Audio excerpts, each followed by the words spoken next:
Matthew Henry's Commentary on the Whole Bible. An exposition, with practical observations, of the book of the prophet Isaiah. Chapter 17.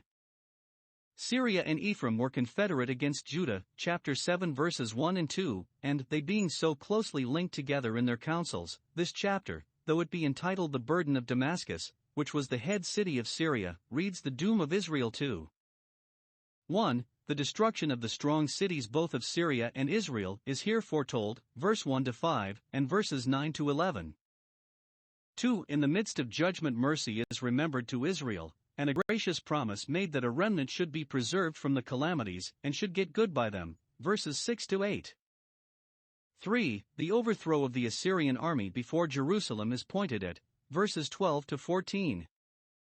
In order of time this chapter should be placed next after chapter 9, for the destruction of Damascus, here foretold, happened in the reign of Ahaz, 2 Kings 16 verse 9. Isaiah 17 verses 1 to 5. We have here the burden of Damascus, the Chaldee paraphrase reads it, the burden of the cup of the curse to drink to Damascus in, and, the 10 tribes being in alliance, they must expect to pledge Damascus in this cup of trembling that is to go round.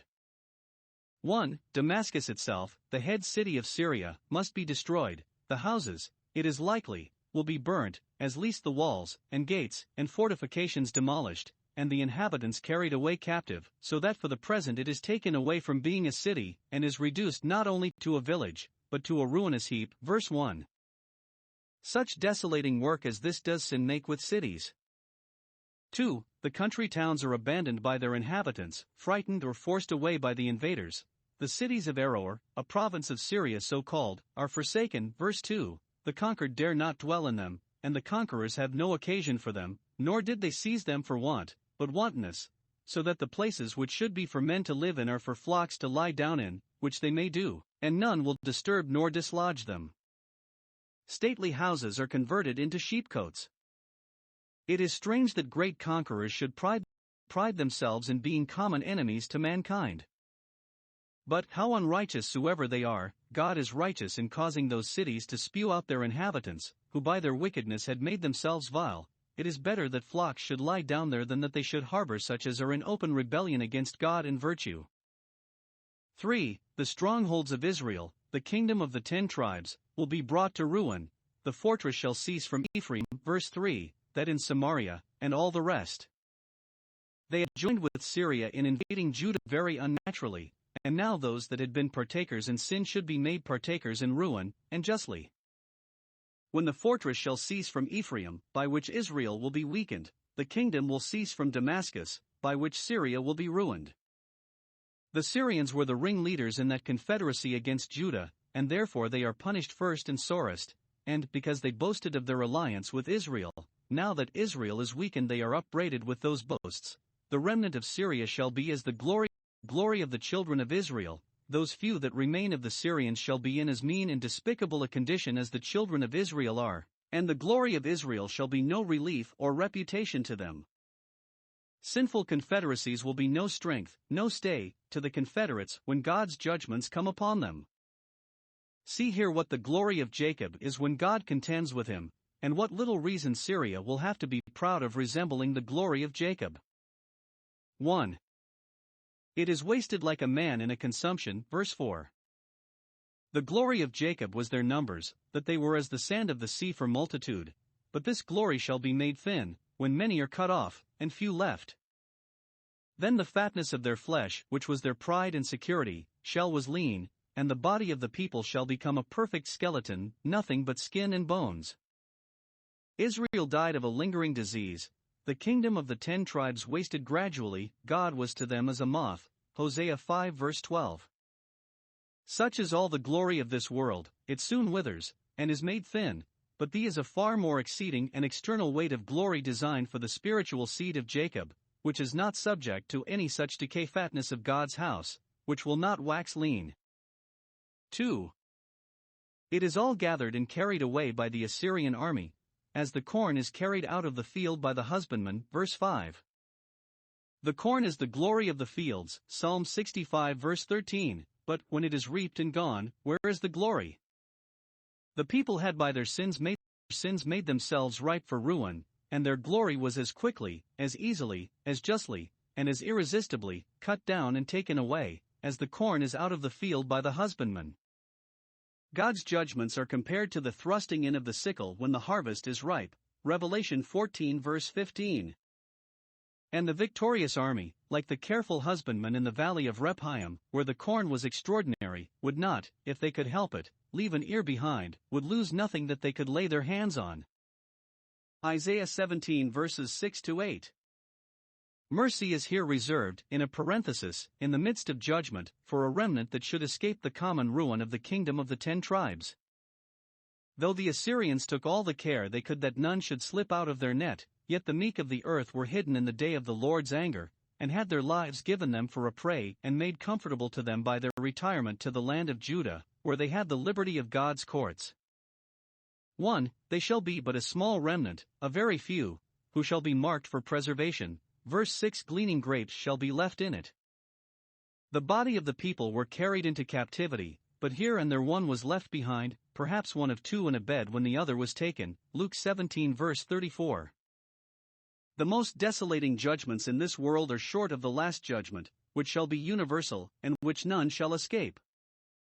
In times of the greatest calamity some are kept safe, as in times of the greatest degeneracy some are kept pure. But the fewness of those that escape supposes the captivity of the far greatest part.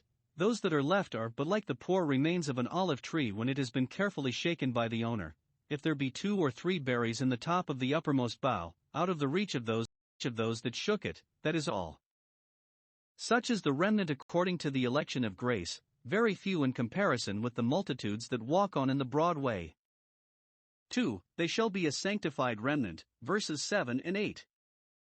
These few that are preserved are such as, in the prospect of the judgment approaching, had repented of their sins and reformed their lives, and therefore were snatched thus as brands out of the burning, or such as having escaped, and becoming refugees in strange countries, were awakened, partly by a sense of the distinguishing mercy of their deliverance, and partly by the distresses they were still in, to return to God. 1. They shall look up to their Creator, shall inquire, Where is God my Maker, who giveth songs in the night, in such a night of affliction as this? Job 35 verses 10 and 11.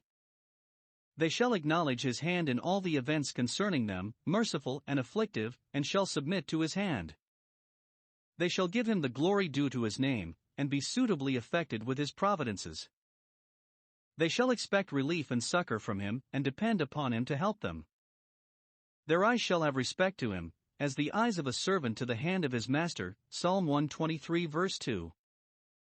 Observe, it is our duty at all times to have respect to God, to have our eyes ever towards him, both as our Maker, the author of our being, and the God of nature, and as the Holy One of Israel, a God in covenant with us, and the God of grace. Particularly, when we are in affliction, our eyes must be towards the Lord, to pluck our feet out of the net. Psalm 25 verse 15. To bring us to this is the design of his providence as he is our Maker, and the work of his grace as he is the Holy One of Israel. 2. They shall look off from their idols, the creatures of their own fancy, shall no longer worship them, and seek to them, and expect relief from them. For God will be alone regarded, or he does not look upon himself as at all regarded. He that looks to his Maker must not look to the altars, the work of his hands, but disown them, and cast them off, must not retain the least respect for that which his fingers have made, but break it to pieces, though it be his own workmanship, the groves, and the images. The word signifies images made in honor of the sun, and by which he was worshipped, the most ancient and most plausible idolatry. Deuteronomy 4 verse 19, Job 31 verse 26. We have reason to account those happy afflictions which part between us and our sins, and by sensible convictions of the vanity of the world, that great idol, cool our affections to it and lower our expectations from it. Isaiah 17 verses 9-11. Here the prophet returns to foretell the woeful desolations that should be made in the land of Israel by the army of the Assyrians. 1. That the cities should be deserted. Even the strong cities, which should have protected the country, shall not be able to protect themselves. They shall be as a forsaken bough, and an uppermost branch of an old tree, which has gone to decay, is forsaken of its leaves, and appears on the top of the tree, bare, and dry, and dead. so shall their strong cities look when the inhabitants have deserted them and the victorious army of the enemy pillaged and defaced them. Verse 9. They shall be as the cities, so it may be supplied, which the Canaanites left, the old inhabitants of the land, because of the children of Israel, when God brought them in with a high hand, to take possession of that good land, cities which they built not. As the Canaanites then fled before Israel, so Israel should now flee before the Assyrians. And herein the word of God was fulfilled, that, if they committed the same abominations, the land should spew them out, as it spurred out the nations that were before them. Leviticus 18 verse 28, and that as, while they had God on their side, one of them chased 1,000, so, when they had made him their enemy, 1,000 of them should flee at the rebuke of one, so that in the cities should be desolation, according to the threatenings in the law. Leviticus 26 verse 31, Deuteronomy 28 verse 52. 2. That the country should be laid waste, verses 10 and 11. Observe here. 1. The sin that had provoked God to bring so great a destruction upon that pleasant land. It was for the iniquity of those that dwelt therein. It is because thou hast forgotten the God of thy salvation, and all the great salvations he has wrought for thee, hast forgotten thy dependence upon him and obligations to him, and hast not been mindful of the rock of thy strength, not only who is himself a strong rock, but who has been thy strength many a time, or thou wouldst have been sunk and broken long since. Note, the God of our salvation is the rock of our strength, and our forgetfulness and unmindfulness of him are at the bottom of all sin. Therefore have we perverted our way, because we have forgotten the Lord our God, and so we undo ourselves. 2. The destruction itself, aggravated by the great care they took to improve their land, and to make it yet more pleasant. 1. Look upon it at the time of the seedness, and it was all like a garden and a vineyard. That pleasant land was replenished with pleasant plants, the choicest of its own growth, nay, so nice and curious were the inhabitants that, not content with them, they sent to all the neighboring countries for strange slips, the more valuable for being strange, uncommon, far-fetched, and dear-bought, though perhaps they had of their own not inferior to them. This was an instance of their pride and vanity, and, that ruining error, their affection to be like the nations. Wheat and honey and oil were their staple commodities, Ezekiel 27 verse 17, but not content with these, they must have flowers and greens with strange names imported from other nations, and a great deal of care and pains must be taken by hotbeds to make these plants to grow. The soil must be forced, and they must be covered with glasses to shelter them, and early in the morning the gardeners must be up to make the seed to flourish, that it may excel those of their neighbors. The ornaments of nature are not to be altogether slighted, but it is a folly to be overfond of them, and to bestow more time, and cost, and pains about them than they deserve, as many do.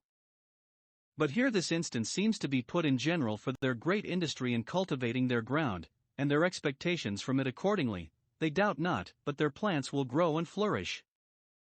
But 2. Look upon the same ground at the time of harvest, and it is all like a wilderness, a dismal melancholy place, even to the spectators, much more to the owners, for the harvest shall be a heap, all in confusion, in the day of grief and of desperate sorrow.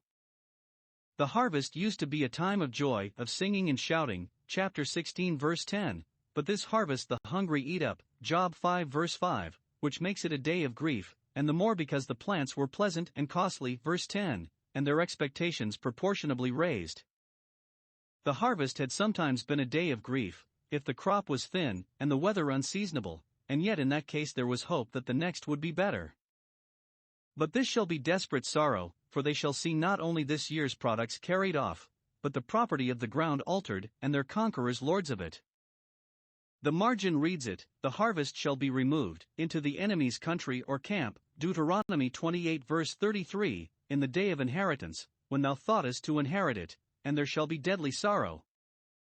This is a good reason why we should not lay up our treasure in those things which we may so quickly be despoiled of, but in that good part which shall never be taken away from us. Isaiah 17 verses 12 to 14. These verses read the doom of those that spoil and rob the people of God. If the Assyrians and Israelites invade and plunder Judah, if the Assyrian army take God's people captive, and lay their country waste, let them know that ruin will be their lot and portion. They are here brought in. 1. triumphing over the people of God. They relied upon their numbers.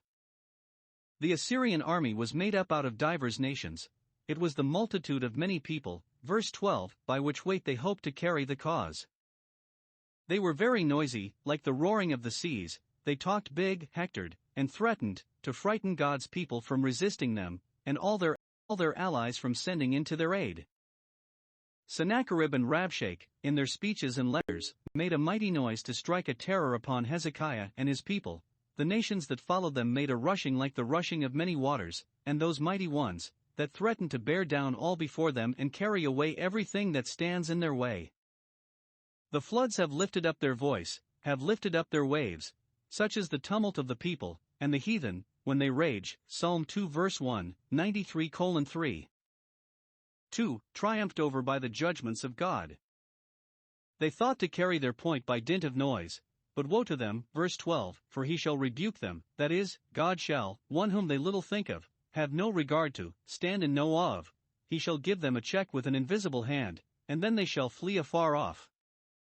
Sennacherib and Rabshakeh, and the remains of their forces, shall run away in affright, and shall be chased by their own terrors, as the chaff of the mountains which stand bleak before the wind, and like a rolling thing before the whirlwind, like thistledown, so the margin, they make themselves as chaff before the wind. Psalm 35 verse 5, and then the angel of the Lord, as it follows there, the same angel that slew many of them, shall chase the rest.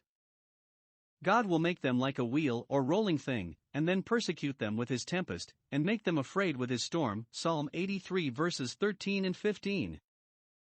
Note, God can dispirit the enemies of his church when they are most courageous and confident, and dissipate them when they seem most closely consolidated. This shall be done suddenly. Verse 14. At eventide they are very troublesome, and threaten trouble to the people of God, but before the morning they are not. At sleeping time they are cast into a deep sleep. Psalm 76 verses 5 and 6. It was in the night that the angel routed the Assyrian army. God can in a moment break the power of his church's enemies, even when it appears most formidable, and this is written for the encouragement of the people of God in all ages, when they find themselves an unequal match for their enemies. For this is the portion of those that spoil us, they shall themselves be spoiled. God will plead his church's cause, and those that meddle do it to their own hurt.